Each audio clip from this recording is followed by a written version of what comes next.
शरद पवारांचं आयुष्य राजकारणात गेलंय. संजय राऊतांच्या या वक्तव्यावर भुजबळांनी प्रतिक्रिया दिलेली आहे. कुणाचा राजीनामा मागायचा हे पवारांना माहिती आहे.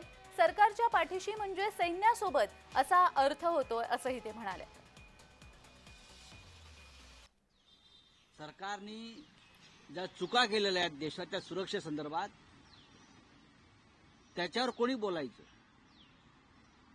शिवराज पाटलांचा राजीनामा घेतला होता तेव्हा शरद पवार साहेब होते मंत्रिमंडळात. शिवराज पाटलांनी बॉम्बस्फोट घडवले नव्हते ना, पण त्यांची नैतिक जबाबदारी होती. दिल्लीचे बॉम्बस्फोट जे घडले, शिवराज पाटलांचा राजीनामा घेतला गेला. लक्षात घ्या, काँग्रेसने. आम्ही सरकारच्या बरोबर आहात काय? असं कोण बोलतंय? बोलू द्या त्यांना. आम्ही सरकारच्या बरोबर आहोत, पण युद्ध तर सुरू करा. सरकार राजकारणच करताय, या सगळ्या गोष्टीचं करताय ना.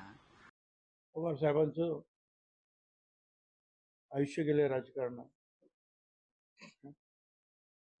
संरक्षण मंत्री म्हणून सुद्धा त्यांनी काम केलं. देशापुढे प्रश्न काय आहेत त्यांना चांगली त्याची कल्पना आहे. कुणाचा राजीनामा कधी मागायचा, शासनाच्या पाठीमागे उभं राहणं, याचा अर्थ सैन्याच्या पाठीमागे उभं राहणं. जे आमचे जे आहेत, पायदळ आहे, नौदल आहे, हवाई दल आहे, त्यांच्या पाठीमागे खंबीरपणे उभं राहणं. त्या अर्थानं जे आहे पवार साहेबांनी त्यांना पाठिंबा दिलेला आहे.